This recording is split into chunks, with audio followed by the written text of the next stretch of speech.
This is going to be fun.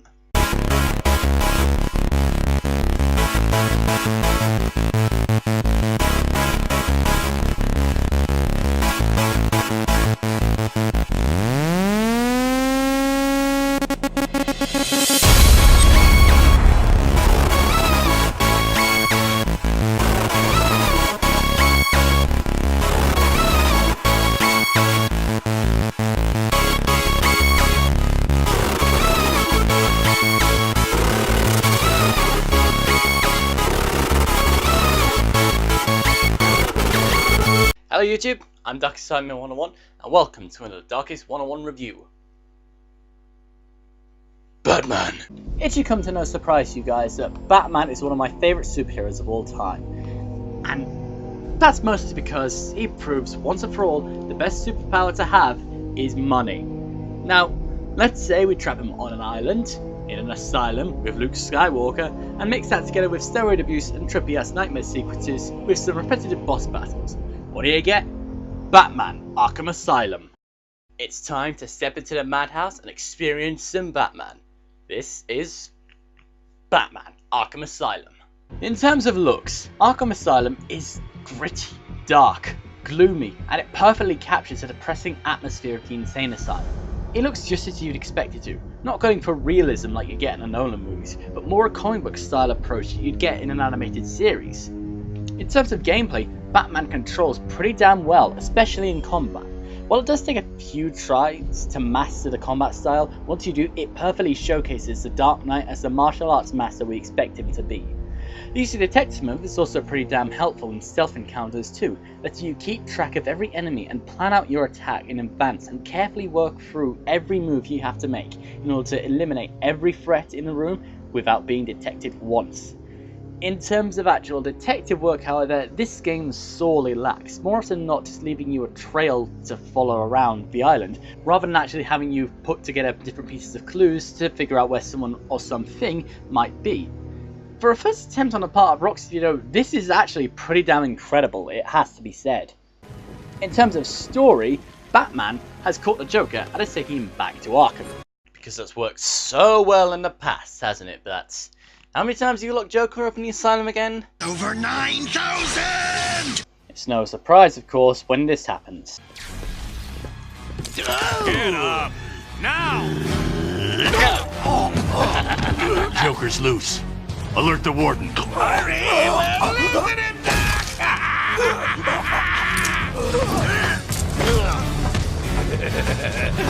The joke's on you. So that's what, 3 minutes Joker's been in the asylum? Do I hear 4? Delving deeper into Arkham to try and find the Joker, he finds the clown prince of crime with a deformed patient that he's apparently been experimenting with. But unfortunately for Mark Hamill there, that doesn't turn out too well. Well, that was unexpected, wasn't it? Oh well, note to self, need stronger test subjects. Things take a turn for the worse for the Dark Knight, however, as one of Joker's goons kidnaps Commissioner Gordon and hands him over to Harley Quinn. B-Man! Mr. J doesn't want you following us just yet.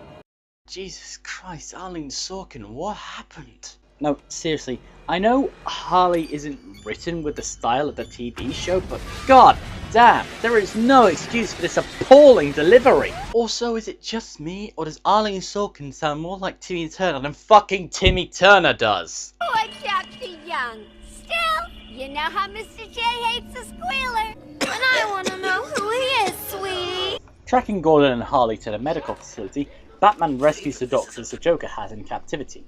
However, one of the doctors, Penelope Young, has an issue. I need to get back to the mansion. All my research notes are there. We can't risk Joker getting his hands on them. It's not safe, Doctor. The island's a war zone. You won't stand a chance.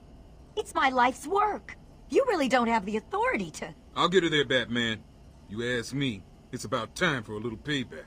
So after Batman clears yet another room, he descends into the bowels of the medical facility where he comes across...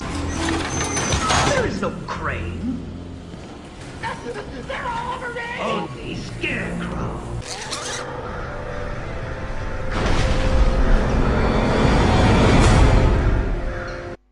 the best motherfucking Scarecrow design I have ever seen! The designs for the characters in this game are off the fucking chain, and the Scarecrow is no exception, and is clearly the best character redesign in this entire game. In fact, this is the best design I have seen for this character ever, with the possibility of the redesign for the new adventures of Batman and Superman possibly beating out. But even then, even that is a close call, and I could never, ever be able to decide which one I prefer. I mean, honestly, how are Rocksteady ever going to top that design for the Scarecrow? I mean, it's perfect. There is no possible way that you could ever. All that remains is for you to watch as I drag your beloved Gotham into oblivion.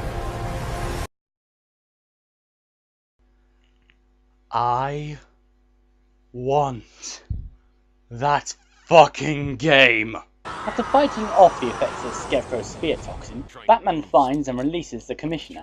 However, before he apprehends Harley, she runs off, leaving Batman with Mr. My muscles are so big they're obviously compensating for my obviously incredibly tiny penis. Or as I like to call him, Bane!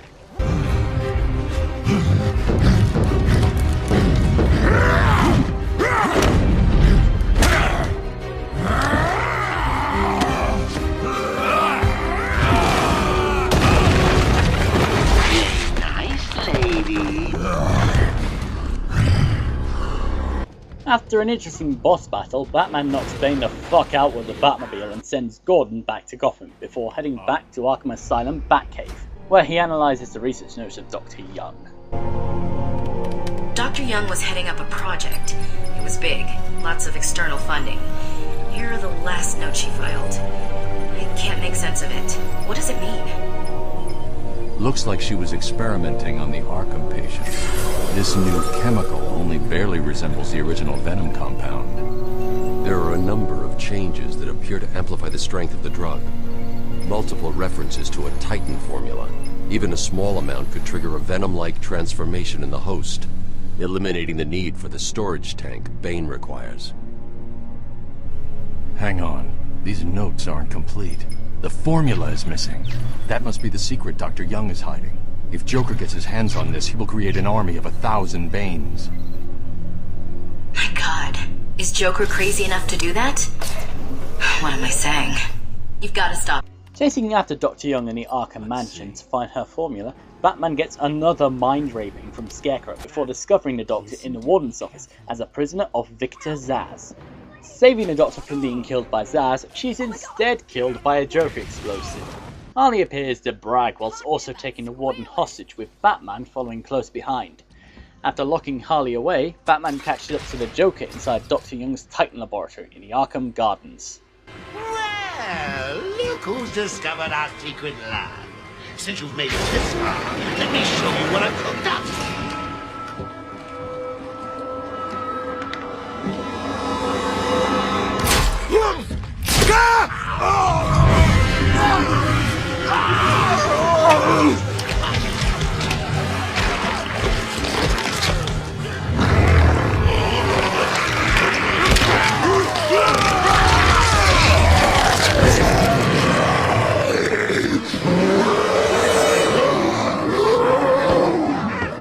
Learning from Poison Ivy that the antidote to the Titan formula may be synthesized from spores that grow in Killer Croc's lair, Batman returns to intensive treatment and oh my god, my game has crashed!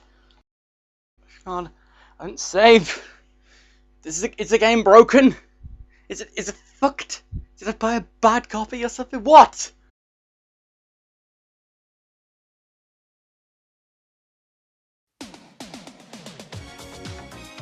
Oh, come on! It's 2014! Who even does the Rickroll anymore? Actually, I have to give props to Rocksteady here, because in a very bizarre, clever, and fourth wall destroying twist, this is actually the beginning of the third Scarecrow mind rape.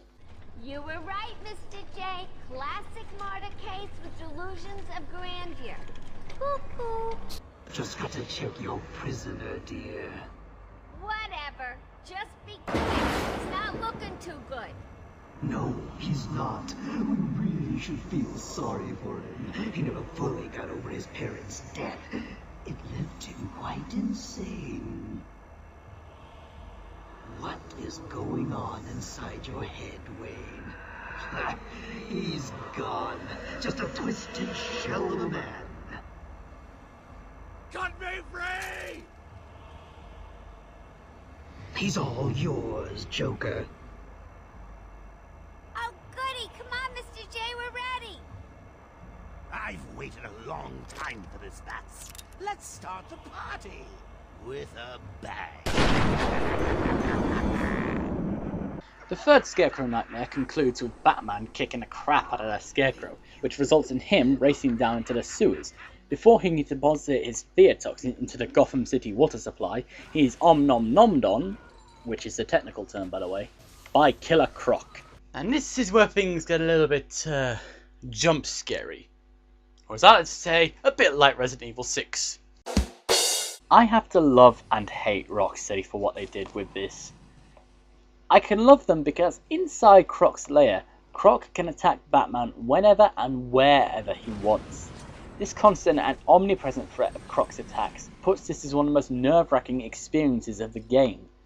However, I have to hate them because they have done such a fantastic job of setting the atmosphere, but the delivery is so piss poor because Croc can easily be thwarted by a single quick-fire batarang. You can easily defeat the threat so long as you're looking in the right direction, which kind of defeats the point. Shouldn't it be you can't face Killer Croc? Whatever, this is a flaw in the first game, I can forgive it for that. Batman excavates enough spores from Croc's lair before dropping him into a trap that deposits him deep below. Batman returns to his Batcave and creates the antidote before returning to the gardens to deal with Ivy, who has since been injected with Titan. Returning from the gardens, Batman finally confronts the Joker. I just wanted to bring down your grim facade and for once let you see the world as I see it, giggling in a corner and bleeding. But you've denied me even that. I have nothing to live for.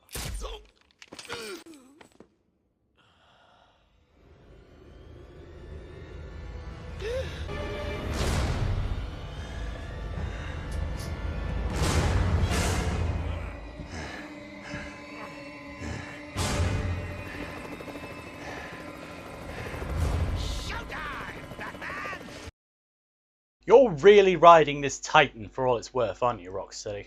Although initially I wasn't pissed with the fact Rocksteady did this to the Joker, I have since come to realise that the only decent boss fight in Arkham Asylum was against Poison Ivy, because unlike the others, it wasn't repetitive as all hell. Even though it was based off of Titan as much as all the others, at least the Ivy boss fight actually felt like a boss fight, rather than just fighting a bigger thug with a health bar! How fucking dare you do that to Mark Hamill? So after kicking the crap out of the Joker and everything wraps up, the game will play one of 3 random ending scenes. Each one plays a single Titan container before one of Scarecrow, Killer Croc or Bane is seen to emerge from the water, displaying how each of them will remain alive and return to the Arkham series, as will the Titan, much to everyone's chagrin. And that, ladies and gentlemen, is Arkham Asylum. As I've said throughout this review, for a first attempt on the part of Rocksteady to tackle the Batman universe, this game was amazing. The main story is pretty damn good, the combat is pretty close to flawless, and there's plenty of Riddler challenges for you to complete to whet your appetite to ensure you don't get bored when you finish with the main story. And I'm glad Rocksteady didn't try and cram side quests and extra missions into this as well, because there is only so much you could do with Arkham Island before it feels forced and repetitive. So all in all, Batman Arkham Asylum receives a dark rating of 83. Welcome to the madhouse, Batman! But hope you enjoyed watching Darkest101 reviews. If you have a suggestion for my next review, please drop it in the comments section below. Leave it to me on Twitter, share it with me on Google+, and write it in the sky with a biplane for all I care. But as always, I've been Darkest101. You have been watching Darkest101 reviews. Thanks for watching. Good night, YouTube.